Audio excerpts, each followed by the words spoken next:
ਸਤਿ ਸ਼੍ਰੀ ਅਕਾਲ। ਤੁਸੀਂ ਜੁੜੇ ਹੋਏ ਹੋ ਪੰਜਾਬੀ ਰੇਡੀਓ ਯੂਐਸਏ ਦੇ ਨਾਲ ਤੇ ਮੈਂ ਹਾਂ ਪ੍ਰਵੀਨ ਸ਼ਰਮਾ ਲੈ ਕੇ ਹਾਜ਼ਰ ਹਾਂ ਪ੍ਰੋਗਰਾਮ ਖਬਰ ਤੇ ਨਜ਼ਰ।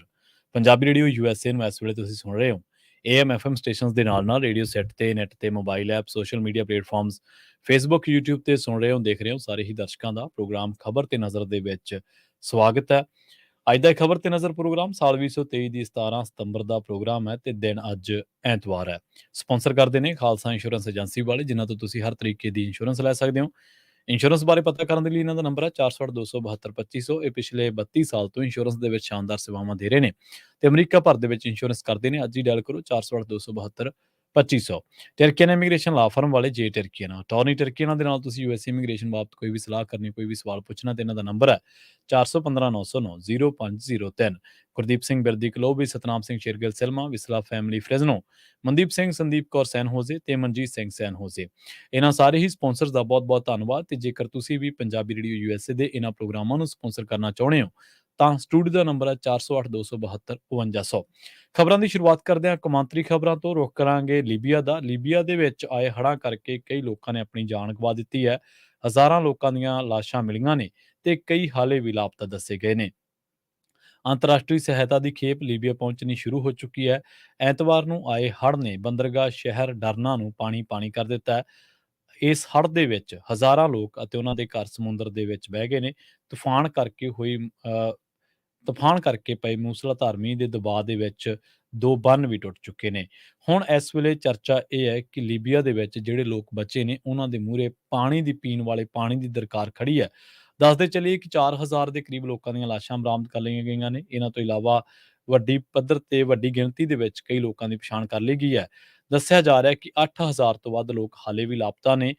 ਜੇਕਰ ਗੱਲ ਕਰੀਏ ਪੂਰਬੀ ਸ਼ਹਿਰ ਬੰਗਾਜ਼ੀ ਦੀ ਤਾਂ ਇੱਥੇ 29 ਟਨ ਜਿਹੜੀ ਕੌਮਾਂਤਰੀ ਸਹਾਇਤਾ ਹੈ ਉਹ ਪਹੁੰਚੀ ਹੈ। WHO ਦੇ ਲੀਬੀਆ ਪ੍ਰਤੀਨਿਧੀ ਅਹਿਮਦ ਜ਼ੋਉਟੇਨ ਨੇ ਇਹ ਗੱਲ ਕਹੀ ਹੈ ਕਿ ਇਹ ਭਿਆਨਕ ਕੁਦਰਤੀ ਆਫਤ ਹੈ।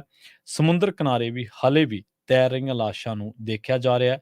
ਟਾਈਮਜ਼ ਆਫ ਮਾਲਟਾ ਅਖਬਾਰ ਦੀ ਰਿਪੋਰਟ ਦੇ ਮੁਤਾਬਕ ਮਾਲਟਾ ਦੇ ਨਾਗਰਿਕ ਸੁਰੱਖਿਆ ਵਿਭਾਗ ਦੇ ਇੱਕ ਬਚਾਅ ਦਲ ਨੇ ਲਾਸ਼ਾਂ ਦੇ ਨਾਲ ਭਰਿਆ ਸਮੁੰਦਰੀ ਪੋਰਟ ਦੇਖਿਆ ਸੀ।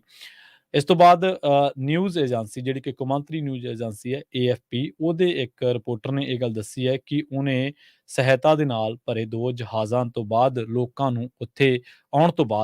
ਨੂੰ ਉੱਥੇ ਪੀਣ ਵਾਲੇ ਪਾਣੀ ਦੇ ਲਈ ਵੀ ਤਰਸਦਾ ਦੇਖਿਆ, ਜਿਸ ਦੇ ਵਿੱਚ ਉਹਨਾਂ ਨੇ ਕਿਹਾ ਕਿ ਸੰਯੁਕਤ ਅਰਬ ਅਮੀਰਾਤ ਤੋਂ ਇੱਕ ਜਹਾਜ਼ ਸਹਾਇਤਾ ਦੇ ਲਈ ਪਹੁੰਚਿਆ ਤੇ ਦੂਜਾ ਈਰਾਨ ਤੋਂ ਜਿਹੜੇ ਡਰਨਾ ਤੋਂ ਪੱਛਮੀ ਇਲਾਕਿਆਂ ਦੇ ਵਿੱਚ 300 ਕਿਲੋਮੀਟਰ ਦੂਰ ਉਤਰੇ ਸਨ। ਰੁਕ ਕਰੀਏ ਪੰਜਾਬ ਦੀਆਂ ਖਬਰਾਂ ਦਾ। ਗੱਲ ਕਰੀਏ ਲਾਰੈਂਸ ਬਿਸ਼ਨੋਈ ਦੀ। ਮਰਹੂਮ ਨੌਜਵਾਨ ਪੰਜਾਬੀ ਗਾਇਕ ਸਿੱਧੂ ਮੂਸੇਵਾਲਾ ਕਤਲकांड ਮਾਮਲੇ ਦੇ ਮੁਲਜ਼ਮ ਲਾਰੈਂਸ ਬਿਸ਼ਨੋਈ ਦਾ ਇੱਕ ਹੋਰ ਵੀਡੀਓ ਵਾਇਰਲ ਹੋ ਗਿਆ। ਇਸ ਵੀਡੀਓ ਦੇ ਵਿੱਚ ਦੂਜੇ ਪਾਸੇ ਹਰਿਆਣਾ ਨੋ ਹਿੰਸਾ ਦਾ ਮੁਲਜ਼ਮ ਕਿਹਾ ਜਾਂਦਾ ਮੋਨੂ ਮਾਨੇਸਰ ਅਤੇ ਗੈਂਗਸਟਰ ਰਾਜੂ ਬਸੌਦੀ ਵੀ ਨਜ਼ਰ ਆ ਰਿਹਾ ਹੈ। ਬਸੌਦੀ ਲਾਰੈਂਸ ਦੇ ਨਾਲ ਬੈਠਾ ਜਦਕਿ ਮੋਨੂ ਦੂਜੇ ਪਾਸੇ ਗੱਲ ਕਰ ਰਿਹਾ। ਦੱਸਦੇ ਚੱਲੀਏ ਕਿ ਬੀਤੇ ਦਿਨੀ ਇਹ ਗੱਲ ਸਾਹਮਣੇ ਆਈ ਸੀਗੀ ਕਿ ਮੋਨੂ ਮਾਨੇਸਰ ਬਿਸ਼ਨੋਈ ਗੈਂਗ ਦੇ ਵਿੱਚ ਸ਼ਾਮਲ ਹੋਣਾ ਚਾਹੁੰਦਾ ਹੈ। ਇਸ ਦੇ ਲਈ ਉਹ ਲਗਾਤਾਰ ਲਾਰੈਂਸ ਗੈਂਗ ਦੇ ਸੰਪਰਕ ਦੇ ਵਿੱਚ ਸੀ। ਗ੍ਰਿਫਤਾਰੀ ਤੋਂ ਪਹਿਲਾਂ ਤੱਕ ਉਸ ਦੀ ਗੱਲ ਲਾਰੈਂਸ ਗੈਂਗ ਦੇ ਨਾਲ ਹੋ ਰਹੀ ਸੀ। ਮੋਨੂ ਮਾਨੇਸਰ ਦੀ ਲਾਰੈਂਸ ਬਿਸ਼ਨੋਈ ਦੇ ਨਾਲ ਹੀ ਨਹੀਂ ਬਲਕਿ ਵਿਦੇਸ਼ ਦੇ ਵਿੱਚ ਬੈਠੇ ਲਾਰੈਂਸ ਦੇ ਭਰਾ ਅਨਮੋਲ ਬਿਸ਼ਨੋਈ ਦੇ ਨਾਲ ਵੀ ਇਨਕ੍ਰਿਪਟਡ ਐਪ ਤੇ ਗੱਲ ਹੋਣ ਦੇ ਦਾਅਵੇ ਕੀਤੇ ਜਾ ਰਹੇ ਨੇ। ਵੀਡੀਓ ਸਾਹਮਣੇ ਆਉਣ ਤੋਂ ਬਾਅਦ ਪੰਜਾਬ ਪੁਲਿਸ ਦੇ ਅਧਿਕਾਰੀ ਜਾਂਚ ਕਰਨ ਦੀ ਗੱਲ ਕਹਿ ਰਹੇ ਨੇ। ਇਸ ਤੋਂ ਪਹਿਲਾਂ ਵੀ ਬਠਿੰਡਾ ਜੇਲ੍ਹ ਤੋਂ ਲਾਰੈਂਸ ਬਿਸ਼ਨੋਈ ਦੀ ਇੱਕ ਇੰਟਰਵਿਊ ਦਾ ਵੀਡੀਓ ਵਾਇਰਲ ਹੋਇਆ ਸੀ। ਇਸ ਦੀ ਜਾਂਚ ਦੇ ਲਈ ਸੂਬਾ ਸਰਕਾਰ ਵੱਲੋਂ SIT ਦਾ ਗਠਨ ਕੀਤਾ ਗਿਆ ਸੀ। ਪਰ ਇਸ ਮਾਮਲੇ ਦੇ ਵਿੱਚ ਕਰੀਬ 6 ਮਹੀਨੇ ਹੋਣ ਨੂੰ ਆ ਗਏ ਨੇ ਪਰ ਹਾਲੇ ਤੱਕ ਵੀ ਜਾਂਚ ਅੱਗੇ ਨਹੀਂ ਵੱਧ ਸਕੀ। ਨਵਾਂ ਵੀਡੀਓ ਸਾਹਮਣੇ ਆਉਣ ਤੋਂ ਬਾਅਦ ਇੱਕ ਵਾਰ ਮੁੜ ਸਵਾਲ ਉੱਠਣ ਲੱਗੇ ਨੇ ਕਿ ਕੀ ਜੇਲ੍ਹਾਂ ਦੇ ਵਿੱਚ ਗੈਂਗਸਟਰਾਂ ਨੂੰ ਮੋਬਾਈਲ ਉਪਲਬਧ ਹੋ ਰਹੇ ਨੇ ਤੇ ਜੇਕਰ ਮਿਲ ਰਹੇ ਨੇ ਤਾਂ ਇਹ ਕੌਣ ਉਪਲਬਧ ਕਰਵਾ ਰਿਹਾ। ਵੀਡੀਓ ਕਦੋਂ ਦੀ ਹੈ ਇਸ ਬਾਰੇ ਜਾਣਨ ਦੀ ਕੋਸ਼ਿਸ਼ ਕੀਤੀ ਜਾ ਰਹੀ ਹੈ। ਲਾਰੈਂਸ ਲੰਬੇ ਸਮੇਂ ਤੋਂ ਜੇਲ੍ਹ ਦੇ ਵਿੱਚ ਬੰਦ ਹੈ। ਉੱਥੇ ਹੀ ਰਾਜੂ ਬਸੌਦੀ ਨੂੰ 2 ਸਾਲ ਪਹਿਲਾਂ ਪੁਲਿਸ ਥਾਈਲੈਂਡ ਤੋਂ ਫੜ ਕੇ ਲਿਆਈ ਸੀ। ਮੋਨੂ ਨਾਸਿਰ ਅਤੇ ਜੁਨੈਦ ਦੇ ਕਤਲकांड ਦੇ ਦੋਸ਼ ਦੇ ਵਿੱਚ ਰਾਜਸਥਾਨ ਪੁਲਿਸ ਦੀ ਗਿਰਫਤ ਦੇ ਵਿੱਚ ਹੈ। ਬਸੌਦੀ ਤੇ ਲਾਰੈਂਸ ਦੀ ਦੋਸਤੀ ਬਹੁਤ ਪੁਰਾਣੀ ਹੈ। ਜਠੇੜੀ ਗੈਂਗ ਦੇ ਜ਼ਰੀਏ ਬਸੌਦੀ ਨੇ ਅਪਰਾਧ ਦੀ ਦੁਨੀਆ ਦੇ ਵਿੱਚ ਕਦਮ ਰੱਖਿਆ ਸੀ। ਹਾਲੇ ਤੱਕ ਜਾਂਚ ਦੇ ਵਿੱਚ ਇਹ ਗੱਲ ਪਤਾ ਲੱਗੀ ਹੈ ਕਿ ਮੁਲਜ਼ਮਾਂ ਦੇ ਵਿੱਚ ਗੱਲਬਾਤ 10 ਅਗਸਤ ਤੋਂ ਸ਼ੁਰੂ ਹੋਈ ਹੈ। ਸਿਗਨਲ ਐਪ ਦੇ ਰਾਹੀਂ ਇਹ ਦੋਵੇਂ ਗੱਲ ਕਰਦੇ ਰਹੇ ਨੇ। ਇਹ ਡਿਟੇਲ ਸੁਰੱਖਿਆ ਏਜੰਸੀਆਂ ਦੇ ਹੱਥ ਲੱਗੀ ਹੈ। ਹਾਲਾਂਕਿ ਪੁਲਿਸ ਵੱਲੋਂ ਇਸ ਦੀ ਅਧਿਕਾਰਤ ਪੁਸ਼ਟੀ ਨਹੀਂ ਕੀਤੀ ਜਾ ਰਹੀ। ਵਿਦੇਸ਼ ਦੇ ਵਿੱਚ ਬੈਠੇ ਅਨਮੋਲ ਬਿਸ਼ਨੋਈ ਨੇ ਅਗਸਤ ਦੇ ਵਿੱਚ ਪਹਿਲਾ ਮੈਸੇਜ ਭੇਜਿਆ ਸੀ। ਇਸ ਤੋਂ ਬਾਅਦ ਲਗਾਤਾਰ ਗੱਲਬਾਤ ਹੋ ਰਹੀ ਸੀ, ਜੋ ਕਿ ਬੀਤੀ 10 ਸਤੰਬਰ ਤੱਕ ਜਾਰੀ ਰਹੀ। ਸਭ ਤੋਂ ਪਹਿਲਾਂ ਵਿਦੇਸ਼ ਦੇ ਵਿੱਚ ਬੈਠੇ ਅਨਮੋਲ ਨੇ ਇਹ ਜਾਣਕਾਰੀ ਮੋਨੂ ਨੂੰ ਦਿੱਤੀ ਹੈ ਕਿ ਲਾਰੈਂਸ ਦਾ ਫੋਨ ਚੱਲ ਰਿਹਾ ਹੈ। ਮੋਨੂ ਨੇ ਲਿਖਿਆ ਸ਼ਾਇਦ ਵਾਜਿਬ ਜੈਬਲਕਾਰੀ। ਇਸ ਤੋਂ ਬਾਅਦ ਅਨਮੋਲ ਨੇ ਮੋਨੂ ਨੂੰ ਭਰਾ ਦੇ ਨਾਲ ਗੱਲਬਾਤ ਕਰਨ ਦੇ ਲਈ ਕਿਹਾ। ਇਸ ਤੋਂ ਬਾਅਦ ਇਹਨਾਂ ਦੀ ਗੱਲਬਾਤ ਦੀ ਵੀਡੀਓ ਵਾਇਰਲ ਹੋ ਚੁੱਕੀ ਹੈ, ਜਿਹੜੀ ਕਿ ਇਸ ਵੇਲੇ ਖਾਸੀ ਚਰਚਾ ਦਾ ਵਿਸ਼ਾ ਬਣੀ ਹੋਈ ਹੈ। ਰੁਕ ਕਰਦੇ ਹਾਂ ਫਗਵਾੜਾ ਦਾ। ਪੰਜਾਬ ਸਰਕਾਰ ਨੇ ਇੱਥੋਂ ਦੀ ਸ਼ੂਗਰ ਮਿੱਲ ਵੱਲ ਬਕਾਇਆ ਕਿਸਾਨਾਂ ਦੇ ਕਰੀਬ 42 ਕਰੋੜ ਰੁਪਏ ਦੇ ਭੁਗਤਾਨ ਦੇ ਲਈ ਮਿੱਲ ਦੀਆਂ ਸੀਲ ਕੀਤੀਆਂ ਅੱਧੀ ਦਰਜਨ ਜਾਇਦਾਦਾਂ ਵੇਚਣ ਵਾਸਤੇ 7 ਮੈਂਬਰੀ ਕਮੇਟੀ ਕਾਇਮ ਕਰ ਦਿੱਤੀ ਹੈ। ਖੇਤੀਬਾੜੀ ਮੰਤਰੀ ਗੁਰਮੀਤ ਸਿੰਘ ਖੁੱਡੀਆਂ ਦੀ ਹਦਾਇਤਾਂ ਤੋਂ ਬਾਅਦ ਬਣਾਈ ਗਈ ਇਸ ਕਮੇਟੀ ਦੇ ਵਿੱਚ ਕਪੂਰਥਲਾ ਦੇ ਡਿਪਟੀ ਕਮਿਸ਼ਨਰ ਕਰਨੈਲ ਸਿੰਘ, ਕੇਂਦਰੀ ਰਾਜ ਮੰਤਰੀ ਸੋਮ ਪ੍ਰਕਾਸ਼, ਵਿਧਾਇਕ ਬਲਵਿੰਦਰ ਸਿੰਘ ਧਾਲੀਵਾਲ, ਨਗਰ ਨਿਗਮ ਫਗਵਾੜਾ ਦੇ ਕਮਿਸ਼ਨਰ ਅਮਿਤ ਕੁਮਾਰ ਪੰਚਾਲ, ਐਸਡੀਐਮ ਜੈਇੰਦਰ ਸਿੰਘ, ਕਪੂਰਥਲਾ ਦੇ ਜ਼ਿਲ੍ਹਾ ਮਾਲ ਅਫਸਰ ਨਵਦੀਪ ਸਿੰਘ ਭੋਗਲ ਅਤੇ ਬਲਾਕ ਸਮਿਤੀ ਫਗਵਾੜਾ ਦੇ ਚੇਅਰਮੈਨ ਇਸ ਕਮੇਟੀ ਦੇ ਮੈਂਬਰ ਹੋਣਗੇ। ਇਹ ਕਮੇਟੀ ਜ਼ਮੀਨ ਅਤੇ ਮਾਰਕੀਟ ਦੇ ਵਿੱਚ ਇਸ ਦੇ ਮੌਜੂਦਾ ਰੇਟ ਦਾ ਜਾਇਜ਼ਾ ਲੈ ਕੇ 15 ਦਿਨਾਂ ਦੇ ਵਿੱਚ ਆਪਣੀ ਰਿਪੋਰਟ ਸਰਕਾਰ ਨੂੰ ਭੇਜੇਗੀ। ਗੱਲ ਕਰਦੇ ਹਾਂ ਭਾਜਪਾ ਦੇ ਸੂਬਾ ਪ੍ਰਧਾਨ ਸੁਨੀਲ ਜਾਖੜ ਦੇ ਬਿਆਨ ਦੀ। ਸੁਨੀਲ ਕੁਮਾਰ ਜਾਖੜ ਨੇ ਪੰਜਾਬ ਦੇ ਵਿੱਚ ਨਸ਼ਿਆਂ ਦੀ ਤਸਕਰੀ ਰੋਕਣ ਦੇ ਲਈ ਨਾਰਕੋਟਿਕਸ ਕੰਟਰੋਲ ਬਿਊਰੋ ਐਨਸੀਬੀ ਦਾ ਸਿੱਧਾ ਦਖਲ ਜ਼ਰੂਰੀ ਕਰਾਰ ਦਿੱਤਾ ਹੈ। ਫਿਰੋਜ਼ਪੁਰ ਦੇ ਵਿੱਚ ਸੀਮਾ ਸੁਰੱਖਿਆ ਬਲ ਵੱਲੋਂ 2 ਪੁਲਿਸ ਮੁਲਾਜ਼ਮਾਂ ਨੂੰ ਇੱਕ ਵਾਹਨ ਦੇ ਟਾਇਰ ਦੇ ਵਿੱਚ ਲੁਕੋ ਕੇ 2 ਕਿਲੋ ਹੈਰੋਇਨ ਲੈ ਕੇ ਜਾਂਦੇ ਹੋਏ ਫੜੇ ਜਾਣ ਦੀ ਘਟਨਾ ਨੂੰ ਉਹਨਾਂ ਨੇ ਗੰਭੀਰ ਕਰਾਰ ਦਿੱਤਾ ਤੇ ਕਿਹਾ ਕਿ ਹੁਣ ਸਥਿਤੀ ਅਜਿਹੀ ਹੈ ਕਿ ਪੰਜਾਬ ਦੇ ਵਿੱਚ ਲੋਕਾਂ ਦੀ ਸੁਰੱਖਿਆ ਦੇ ਲਈ ਤੈਨਾਤ ਪੁਲਿਸ ਤੇ ਨਜ਼ਰ ਰੱਖਣ ਦਾ ਸਮਾਂ ਆ ਗਿਆ। ਸੁਨੀਲ ਜਾਖੜ ਨੇ ਕਿਹਾ ਕਿ ਸਰਕਾਰ ਨਸ਼ਾ ਤਸਕਰਾਂ ਦੀ ਬਜਾਏ ਨਸ਼ਿਆਂ ਦੇ ਕਾਰੋਬਾਰ ਦੇ ਵਿੱਚ ਸ਼ਾਮਲ ਲੋਕਾਂ ਨੂੰ ਬੇਨਕਾਬ ਕਰਨ ਵਾਲਿਆਂ ਨੂੰ ਗ੍ਰਿਫਤਾਰ ਕਰਨ ਦੇ ਵਿੱਚ ਲੱਗੀ ਹੋਈ ਹੈ, ਜਦਕਿ ਆਮ ਆਦਮੀ ਪਾਰਟੀ ਨੇ ਸਰਕਾਰ ਬਣਦਿਆਂ ਹੀ ਨਸ਼ੇ ਦੇ ਖਾਤਮੇ ਦਾ ਵਾਅਦਾ ਕੀਤਾ ਸੀ। ਉਧਰ ਦੂਜੇ ਪਾਸੇ ਪੰਜਾਬ ਵਿਧਾਨ ਸਭਾ ਦੇ ਵਿੱਚ ਵਿਰੋਧੀ ਧਿਰ ਦੇ ਨੇਤਾ ਪ੍ਰਤਾਪ ਸਿੰਘ ਬਾਜਵਾ ਨੇ ਆਮ ਆਦਮੀ ਪਾਰਟੀ ਦੀ ਅਗਵਾਈ ਵਾਲੀ ਪੰਜਾਬ ਸਰਕਾਰ ਵੱਲੋਂ ਪੰਚਾਇਤਾਂ ਨੂੰ ਭੰਗ ਕਰਨ ਦਾ ਗੈਰ ਜਮਹੂਰੀ ਫੈਸਲਾ ਲੈਣ ਤੋਂ ਬਾਅਦ ਜ਼ਿੰਮੇਵਾਰੀ ਤੈਅ ਕਰਨ ਦੇ ਵਿੱਚ ਅਸਮਰਥਾ ਦੇ ਲਈ ਨਿੰਦਾ ਕੀਤੀ ਹੈ। ਬਾਜਵਾ ਨੇ ਕਿਹਾ ਕਿ ਆਮ ਆਦਮੀ ਪਾਰਟੀ ਹੁਣ ਪੰਜਾਬ ਦੇ ਐਡਵੋਕੇਟ ਜਨਰਲ ਨੂੰ ਬਾਹਰ ਦਾ ਰਸਤਾ ਦਿਖਾਉਣ ਦੀ ਕੋਸ਼ਿਸ਼ ਕਰ ਰਹੀ ਹੈ। ਇਸ ਦੇ ਨਾਲ ਹੀ ਪ੍ਰਤਾਪ ਸਿੰਘ ਬਾਜਵਾ ਨੇ ਕਿਹਾ ਕਿ ਇਸ ਤੋਂ ਪਹਿਲਾਂ ਪ੍ਰਮੁੱਖ ਸਕੱਤਰ ਅਤੇ ਵਿੱਤ ਕਮਿਸ਼ਨਰ ਧਿਰੇਂਦਰ ਕੁਮਾਰ ਤਿਵਾੜੀ ਅਤੇ ਡਾਇਰੈਕਟਰ ਗੁਰਪ੍ਰੀਤ ਸਿੰਘ ਖਹਿਰਾ ਨੂੰ ਬਲੀ ਦਾ ਬੱਕਰਾ ਬਣਾਇਆ ਗਿਆ ਸੀ ਅਤੇ ਇਸ ਮਾਮਲੇ ਨੂੰ ਦਬਾਉਣ ਦੀ ਕੋਸ਼ਿਸ਼ ਕੀਤੀ ਗਈ ਸੀ। ਕੁਝ ਰਿਪੋਰਟਾਂ ਦਾ ਹਵਾਲਾ ਦਿੰਦਿਆਂ ਪ੍ਰਤਾਪ ਸਿੰਘ ਬਾਜਵਾ ਨੇ ਕਿਹਾ ਕਿ ਆਮ ਆਦਮੀ ਪਾਰਟੀ ਦੀ ਸਰਕਾਰ ਸੂਬੇ ਦੇ ਐਡਵੋਕੇਟ ਜਨਰਲ ਵਿਨੋਦ ਘਈ ਨੂੰ ਹਟਾਉਣ ਤੇ ਵਿਚਾਰ ਕਰ ਰਹੀ ਹੈ, ਕਿਉਂਕਿ ਉਸ ਨੂੰ ਪੰਚਾਇਤਾਂ ਨੂੰ ਭੰਗ ਕਰਨ ਸੰਬੰਧੀ ਪੰਜਾਬ ਅਤੇ ਹਰਿਆਣਾ ਹਾਈ ਕੋਰਟ ਦੇ ਵਿੱਚ ਕਾਨੂੰਨੀ ਅੜਚਨਾਂ ਦਾ ਸਾਹਮਣਾ ਕਰਨਾ ਪਿਆ। ਜ਼ਿਕਰਯੋਗ ਹੈ ਕਿ ਪੰਜਾਬ ਕਾਂਗਰਸ ਨੇ ਲੋਕਤੰਤਰ ਦਾ ਗਲਾ ਘੁੱਟਣ ਦੇ ਮੁੱਦੇ ਤੇ ਅਦਾਲਤਾਂ, ਜਨਤਕ ਮੀਟਿੰਗਾਂ ਅਤੇ ਮੀਡੀਆ ਦੇ ਵਿੱਚ ਸਮੇਤ ਵੱਖ-ਵੱਖ ਮੰਚਾਂ ਤੇ ਇਹ ਮੁੱਦੇ ਚੁੱਕੇ ਸਨ। ਪੰਜਾਬ ਕਾਂਗਰਸ ਵੱਲੋਂ ਕੀਤੇ ਗਏ ਤਿੱਖੇ ਯਤਨਾਂ ਸਦਕਾ ਹੀ ਆਮ ਆਦਮੀ ਪਾਰਟੀ ਦੀ ਸਰਕਾਰ ਨੂੰ ਪੰਚਾਇਤਾਂ ਭੰਗ ਕਰਨ ਦਾ ਫੈਸਲਾ ਵਾਪਸ ਲੈਣਾ ਪਿਆ। ਪੰਜਾਬ ਕਾਂਗਰਸ ਨੇ ਵੀ ਆਮ ਆਦਮੀ ਪਾਰਟੀ ਦੀ ਸਰਕਾਰ ਦੀ ਆਟੇ ਦੀ ਹੋਮ ਡਿਲੀਵਰੀ ਨੂੰ ਚੁਣੌਤੀ ਦਿੱਤੀ ਸੀ ਅਤੇ ਨਤੀਜੇ ਵਜੋਂ ਸਰਕਾਰ ਨੂੰ ਕਾਨੂੰਨੀ ਨਤੀਜੇ ਭੁਗਤਣੇ ਪਏ ਸਨ। ਪ੍ਰਤਾਪ ਸਿੰਘ ਬਾਜਵਾ ਨੇ ਕਿਹਾ ਕਿ ਮੈਂ ਪਹਿਲਾਂ ਹੀ ਕਹਿ ਚੁੱਕਿਆ ਕਿ ਮੈਨੂੰ ਯਕੀਨ ਹੈ ਕਿ ਪੰਜਾਬ ਦੇ ਮੁੱਖ ਮੰਤਰੀ ਭਗਵੰਤ ਮਾਨ ਅਤੇ ਪੰਚਾਇਤ ਮੰਤਰੀ ਲਾਲਜੀਤ ਸਿੰਘ ਭੁੱਲਰ ਲਗਭਗ 6 ਮਹੀਨੇ ਪਹਿਲਾਂ ਪੰਚਾਇਤਾਂ ਨੂੰ ਗੈਰ ਜਮਹੂਰੀ ਢੰਗ ਦੇ ਨਾਲ ਭੰਗ ਕਰਨ ਦੇ ਲਈ ਜ਼ਿੰਮੇਵਾਰ ਸਨ। ਆਪ ਸਰਕਾਰ ਨੇ ਪੰਚਾਇਤ ਵਿਭਾਗ ਦੇ 2 ਸੀਨੀਅਰ ਅਫਸਰਸ਼ਾਹੀ ਨੂੰ ਗੈਰ ਕਾਨੂੰਨੀ ਤੌਰ ਤੇ ਮੁਅੱਤਲ ਕਰ ਦਿੱਤਾ ਸੀ, ਜਿਨ੍ਹਾਂ ਨੂੰ ਤੁਰੰਤ ਪ੍ਰਭਾਵ ਦੇ ਨਾਲ ਬਹਾਲ ਕੀਤਾ ਜਾਣਾ ਚਾਹੀਦਾ ਅਤੇ ਹੁਣ ਏਜੀ ਨੂੰ ਬੇਇਨਸਾਫੀ ਦੇ ਨਾਲ ਸਜ਼ਾ ਦਿੱਤੀ ਜਾ ਰਹੀ ਹੈ। ਜਦਕਿ ਜੇਕਰ ਦੂਜੇ ਪਾਸੇ ਗੱਲ ਕਰੀਏ ਤਾਂ ਕਾਂਗਰਸ ਦੇ ਵਿੱਚ ਵੀ ਕੁਝ ਨੇਤਾ ਜਦੋਂ ਵਿਨੋਦ ਘਈ ਨੂੰ ਏਜੀ ਲਾਇਆ ਗਿਆ ਸੀ ਤਾਂ ਉਦੋਂ ਵੀ ਵੱਡੇ ਪੱਧਰ ਤੇ ਵਿਰੋਧ ਕਰ ਰਹੇ ਸਨ ਤੇ ਹੁਣ ਉਹਨਾਂ ਨੂੰ ਜਿਹੜੀਆਂ ਬਰਖਾਸਤਗੀ ਦੀਆਂ ਖਬਰਾਂ ਜਾਂ ਲਾਂਭੇ ਕਰਨ ਦੀ ਜਿਹੜੀਆਂ ਖਬਰਾਂ ਆ ਰਹੀਆਂ ਨੇ ਤੇ ਹੁਣ ਪੰਜਾਬ ਕਾਂਗਰਸ ਦੇ ਹੀ ਕੁਝ ਲੀਡਰ ਵਿਨੋਦ ਘਈ ਨੂੰ ਡਿਫੈਂਡ ਕਰਨ ਦਾ ਯਤਨ ਕਰ ਰਹੇ ਨੇ। ਸੋ ਇਸ ਤਰ੍ਹਾਂ ਪੰਜਾਬ ਦੀ ਸਿਆਸਤ ਚੱਲਦੀ ਹੈ। ਰੁਖ ਕਰਦੇ ਹਾਂ ਲੰਬੀ ਦੇ ਨੇੜੇ ਡੱਬ ਵਾਲੀ ਮਲੋਟ ਜਰਨੈਲੀ ਸੜਕ ਤੇ ਇੱਕ ਮਰੂਤੀ ਕਾਰ ਦੇ ਮੂਹਰੇ ਜਾਂਦੇ ਲੱਕੜਾਂ ਦੇ ਨਾਲ ਲੱਦੇ ਇੱਕ ਟਰੈਕਟਰ ਟਰਾਲੀ ਦੇ ਵਿੱਚ ਕਾਰ ਜਾ ਵੱਜੀ ਸੀ। ਇਸ ਹਾਦਸੇ ਦੇ ਵਿੱਚ 4 ਮੌਤਾਂ ਹੋ ਗਈਆਂ, ਜਦਕਿ ਇੱਕ ਜਾਣੇ ਦੀ ਹਾਲਤ ਗੰਭੀਰ ਦੱਸੀ ਗਈ ਹੈ, ਜਿਸ ਨੂੰ ਫਰੀਦਕੋਟ ਮੈਡੀਕਲ ਕਾਲਜ ਦੇ ਵਿੱਚ ਭੇਜਿਆ ਗਿਆ। ਮ੍ਰਿਤਕਾਂ ਦੇ ਵਿੱਚ ਮਲੋਟ ਦਾ ਮਸ਼ਹੂਰ ਡੈਂਟਰ ਪੇਂਟਰ ਹੰਬੀਰ, ਕਰੀਬ 6 ਸਾਲ ਦਾ ਬੱਚਾ ਵੀ ਸ਼ਾਮਲ ਹੈ। ਇਹ ਹਾਦਸਾ ਦੇਰ ਰਾਤ ਕਰੀਬ 12 ਵਜੇ ਵਾਪਰਿਆ। ਇਹ ਚਾਰੇ ਜਣੇ ਮਲੋਟ ਅਤੇ ਦਿੱਲੀ ਦੇ ਰਹਿਣ ਵਾਲੇ ਸਨ ਅਤੇ ਆਪਸ ਦੇ ਵਿੱਚ ਰਿਸ਼ਤੇਦਾਰ ਸਨ। ਦੱਸਿਆ ਜਾਂਦਾ ਹੈ ਕਿ ਹੰਬੀਰ ਉਰਫ ਲੰਬੂ ਅਤੇ ਉਸ ਦਾ ਸਾਲਾ ਨੀਤੂ ਵਾਸੀ ਮਲੋਟ ਕਾਰਾਂ ਖਰੀਦਣ ਤੇ ਵੇਚਣ ਦਾ ਕੰਮ ਕਰਦੇ ਸਨ।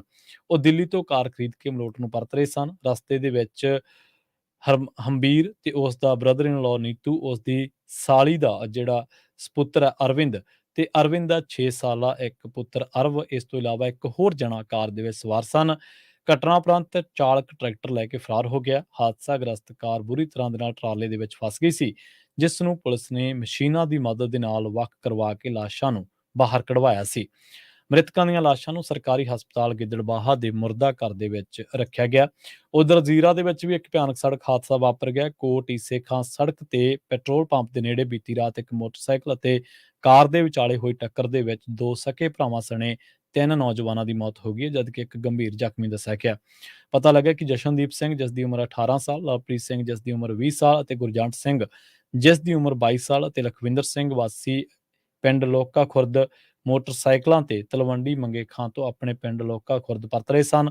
ਇਸੇ ਦੌਰਾਨ ਸਾਹਮਣੇ ਤੋਂ ਆ ਰਹੀ ਤੇਜ਼ ਰਫ਼ਤਾਰ ਕਾਰ ਨੇ ਉਹਨਾਂ ਨੂੰ ਟੱਕਰ ਮਾਰ ਦਿੱਤੀ, ਜਿਸ ਕਰਕੇ ਲਖਵਿੰਦਰ ਸਿੰਘ ਦੀ ਮੌਕੇ ਤੇ ਹੀ ਮੌਤ ਹੋ ਗਈ, ਜਦਕਿ ਲਵਪ੍ਰੀਤ ਸਿੰਘ ਅਤੇ ਗੁਰਜੰਟ ਸਿੰਘ ਦੋਵੇਂ ਸਕੇ ਭਰਾਵਾਂ ਨੇ ਹਸਪਤਾਲ ਦੇ ਵਿੱਚ ਜਾ ਕੇ ਦਮ ਤੋੜ ਦਿੱਤਾ। ਕਾਰ ਚਾਲਕ ਮੌਕੇ ਤੋਂ ਫਰਾਰ ਹੋ ਗਿਆ। ਪੁਲਿਸ ਨੇ ਇਸ ਸੰਬੰਧੀ ਕੇਸ ਦਰਜ ਕਰ ਲਿਆ ਅਤੇ ਅਗਲੇਰੀ ਜਾਂਚ ਸ਼ੁਰੂ ਕਰ ਦਿੱਤੀ ਗਈ ਹੈ।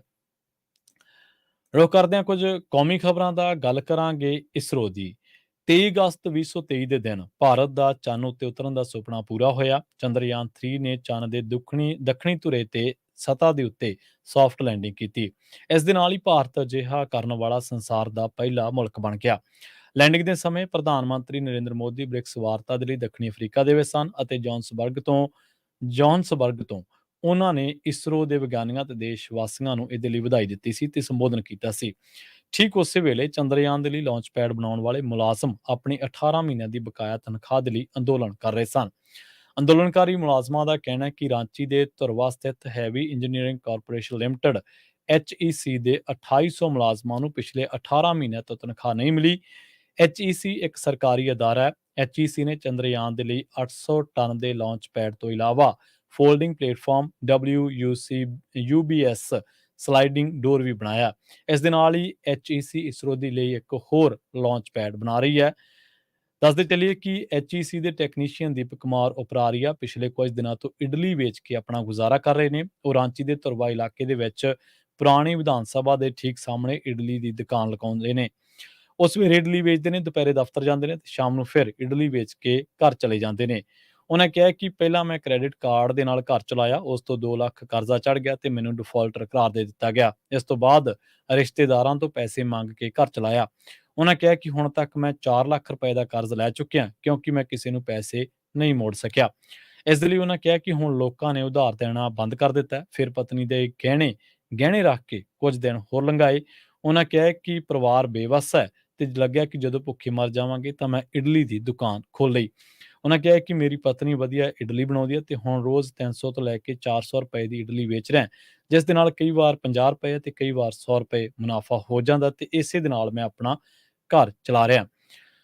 ਉਹਨਾਂ ਦੱਸਿਆ ਕਿ ਉਹਨਾਂ ਦਾ ਪਿਛੋਕੜ ਮੱਧ ਪ੍ਰਦੇਸ਼ ਦੇ ਹਰਦਾ ਜ਼ਿਲ੍ਹੇ ਤੋਂ ਹੈ। ਉਹ ਸਾਲ 2012 ਦੇ ਵਿੱਚ ਨਿੱਜੀ ਕੰਪਨੀ ਦੀ ਇੱਕ 25,000 ਰੁਪਏ ਦੀ ਨੌਕਰੀ ਛੱਡ ਕੇ HEC ਜਿਹੜੀ ਕਿ ਸਰਕਾਰੀ ਕੰਪਨੀ ਆ ਉਹਦੇ ਵਿੱਚ 8,000 ਰੁਪਏ ਦੀ ਤਨਖਾਹ ਤੇ ਨੌਕਰੀ ਕਰਨ ਲੱਗੇ ਸਨ। ਉਹਨਾਂ ਨੂੰ ਉਮੀਦ ਸੀ ਕਿ ਇਹ ਸਰਕਾਰੀ ਕੰਪਨੀ ਹੈ ਤੇ ਇਹਦੇ ਵਿੱਚ ਭਵਿੱਖ ਰੌਸ਼ਨ ਰਹੇਗਾ, ਪਰ ਉਹਨਾਂ ਕਿਹਾ ਕਿ ਹੁਣ ਮੈਨੂੰ ਸਭ ਕੁਝ ਧੁੰਦਲਾ ਨਜ਼ਰ ਆ ਰਿਹਾ।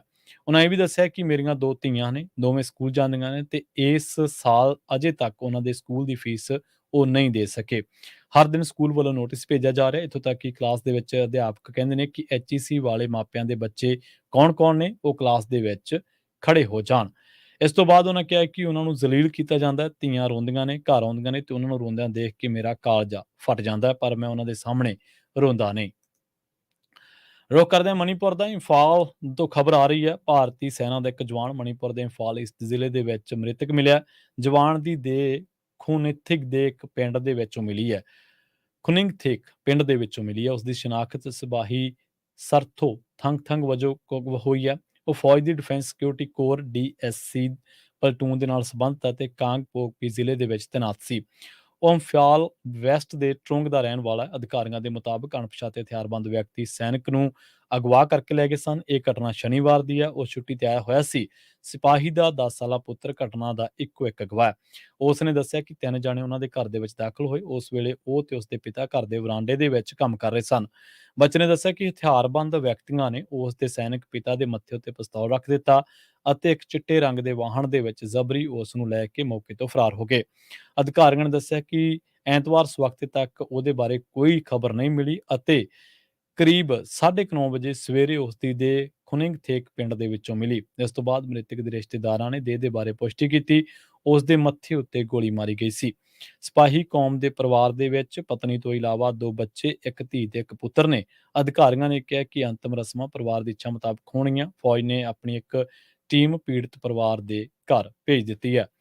ਇਸ ਦੇ ਨਾਲ ਹੀ ਪੰਜਾਬੀ ਖਬਰਾਂ ਦੇ ਇਸ ਬੁਲੇਟਿਨ ਦੇ ਵਿੱਚ ਹੁਣ ਤੱਕ ਲਈ ਬਸ ਇੰਨਾ ਹੀ। ਮੈਨੂੰ ਪ੍ਰਵੀਨ ਸ਼ਰਮਾ ਨੇ ਇੱਥੇ ਦਿਓ ਇਜਾਜ਼ਤ। ਜੁੜੇ ਰਹੋ ਪੰਜਾਬੀ ਰੇਡੀਓ USA ਦੇ ਨਾਲ। ਬਹੁਤ-ਬਹੁਤ ਧੰਨਵਾਦ। ਸਤਿ ਸ਼੍ਰੀ ਅਕਾਲ।